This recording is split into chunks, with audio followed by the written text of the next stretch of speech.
guest tonight is an Oscar-nominated actor you know from movies such as The Shape of Water and Revolutionary Road, as well as shows like Boardwalk Empire, George and Tammy, and Nine Perfect Strangers. He currently stars in Nuremberg, which is in theaters now, and Death by Lightning, which is streaming on Netflix. Please welcome back to the show our friend Michael Shannon, everybody.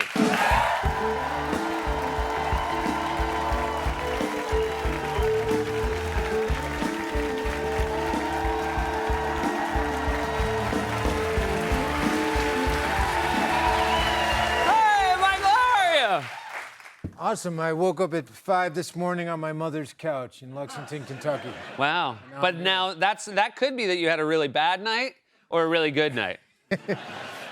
I was down there for my mother's 80th birthday. Oh, that's really nice. Turned 80. Yes, sir. Happy birthday to her. Yes.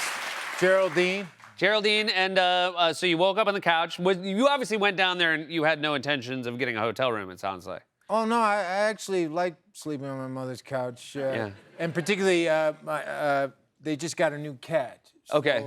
They found on the street, so the cat has been sleeping on the couch a lot, too. So that would be, now for me, that would be what I would like to call a deal breaker. Like, I love that you said that like that was an amenity at a hotel. No, yeah. Also, they have a new street cat they just found. Yeah. Marriott, take note. Now, is your mom someone who has, Geraldine, does she have an expectation that her son will come back for her 80th? Did you surprise her? Well, we all came, me and my siblings, it was like the Avengers, you know. Oh, that's great. We came to the... And, she must have been over the moon. Does she love it when everyone's around? It was. We played a board game. We have this board game called Hidden Identities, and it has a typo on the board. It's supposed to be the safety zone, but it says safety zone. Uh-huh. We've been laughing about that for decades.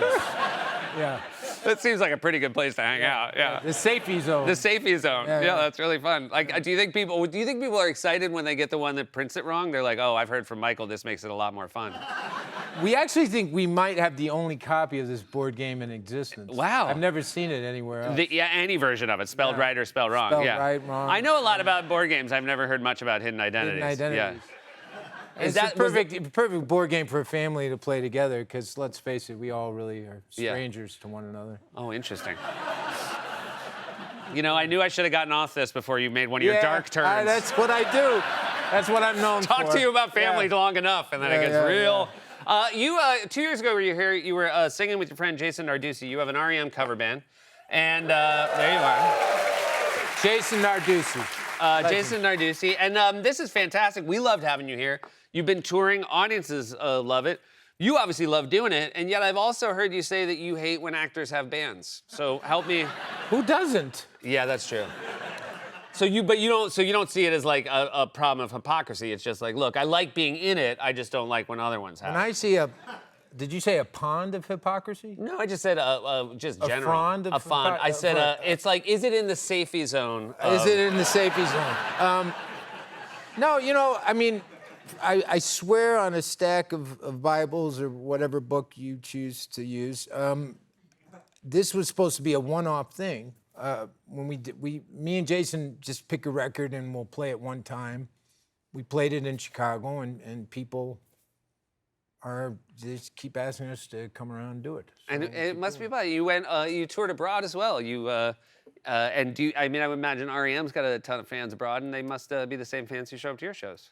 Yeah, they're pretty rabid response, particularly in Dublin. Okay. Dublin, they were singing along and dancing. Are you the kind of band, again, a cover band, what you share with the audience is obviously a love of REM. Do you then take requests? No, there's no request. Okay, got it. No, as a matter of fact, for several shows, for those of you familiar with REM, we've been getting people begging us to play Superman. Yeah. We never play it. Wow. I think maybe it's because I was in Man of Steel or something. I don't know. Yeah. Maybe it's just people love the song. But the next tour is Life's Rich Pageant, and it ends with Superman. All right, so you are going to do it. You can check out tour dates. There's the dates right there. 22 shows. We're playing a casino in Lake Tahoe. Wow. That's the show. That's how you know. You made it. You're doing the casino in Lake Tahoe. We had your co-star Matthew McFadden on talking about your new film. Your new Netflix series, Death by Lightning. I get confused too. Yeah. Well, it's very cinematic. So I'm like, am I watching a film or a TV show? Yeah. It's about an assassin a presidential assassin, and yet you play the president. Were you excited? Were you excited when they reached out? I was, because usually it'd be, the assassin or. But yeah, I never in my wildest dreams thought someone would ask me to play president of the United States. And, not a lot of people know much about Garfield because he wasn't president very long, but his nickname was the greatest president America never had. That's a pretty good nickname, yeah. I mean, obviously not great, Yeah, not for him, but fact, the Department of Education was his idea. Wow, that's a pretty good one. He said in order to have a free and equal society, all members of the society need to be educated, no matter where they come from or who they are, their race, their class, whatever. So he got a board of education to work, but the seat of the Department of Education was President Garfield. That's and really now good. the sickle is Yeah, they're coming in for it. Yeah. Do you enjoy a period piece? Do you enjoy wearing the old heavy clothes?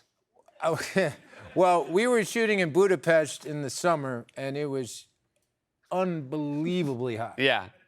There were vests that had hoses in them, and between takes, you could be attached to a cold water machine and would pump cold water through. Yeah. I never did that, but Mr. Offerman, who's playing Chester Arthur, he took advantage of that, and I don't blame him. Okay. Yeah. Well, I mean, we have to blame him, but we could say you're just made of like tougher stock than Nick Offerman, I'm just saying.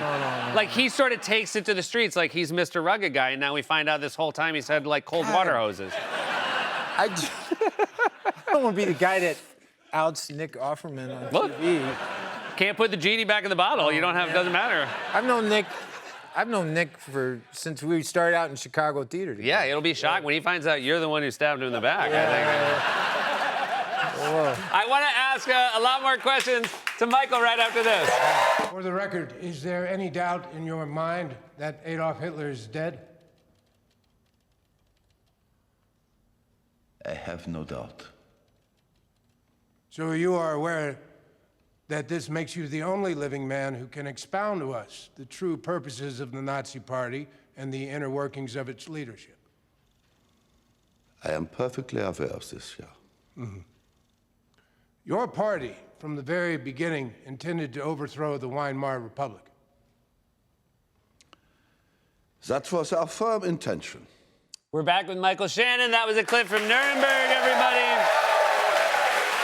So this was Supreme Court Justice, real guy, Robert H. Jackson. Am I saying that? Yes, sir. And he was basically, the lawyer who was put in charge of the Nuremberg trials, which, I think we know a lot about, but certainly this film told me a great many things. Well, not only was he in charge of them, but they were his idea. Among the high-ranking politicians and officials in America, it was widely assumed that if you found a high-ranking Nazi officer, you would just go ahead and execute them. And he said, this is not a great idea. We should give them a trial.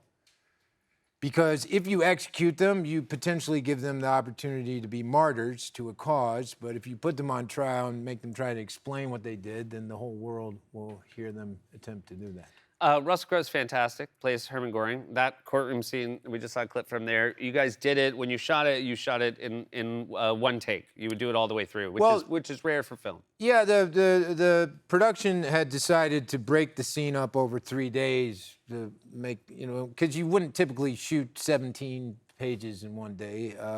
But we had the advantage of I'm standing behind that lectern and I'm not allowed to move. It's not like a regular courtroom where the lawyer can go prowling around, and Russell's in the chair, so he can't move. So as long as we know the dialogue, we can just go ahead and do the whole thing. And we both thought that would be a better way to maintain the tension, and it would honestly just be more like what it was actually like when they did it.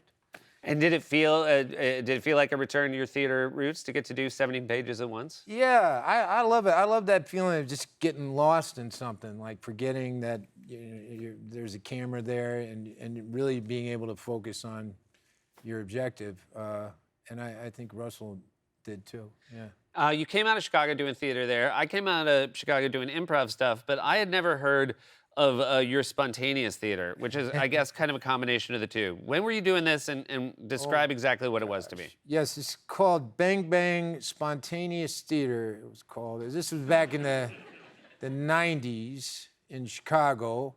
And Chicago is a very rich improv tradition, Second City, Improv Olympic, the masters of improv there. But we had this idea that we wanted to do something that, A, didn't necessarily have to be funny. The objective wasn't to make people laugh. It could be, you could go up and just create a completely serious scene, straightforward scene. You could do something completely absurd and nonsensical, which, you know, sometimes improv devolves into anyway. But Yeah, we often did stuff that wasn't funny, but not because we were trying. yeah. So, and we did it in well, we started off doing it in a small coffee house on the north side of Chicago. And then it got more popular, and we moved further south, down closer to downtown. You must, I mean, again, we were talking backstage, you just went back to Chicago to do a play. I mean, it's a very special place to both, I think, come up and also return to. You still find, I mean, I always said, like, I think audiences there are just, like, open to almost anything. Yeah, and really, back in the '90s, when I started out there, it was such an incredible time. So many phenomenal artists. I mean, that's where I met Tracy Letts, the writer and actor who I did Killer Joe and Bug with. That eventually, I mean, it's basically responsible for my whole career. You know, in Chicago. Yeah. Well, it's a great film, it's a great show, and it's always great to see you. Thanks for being here. Thanks, Seth. Michael Shannon, everybody. Nuremberg is in theaters now. Death by Lightning, streaming Netflix. We'll be right back with Elizabeth Olsen.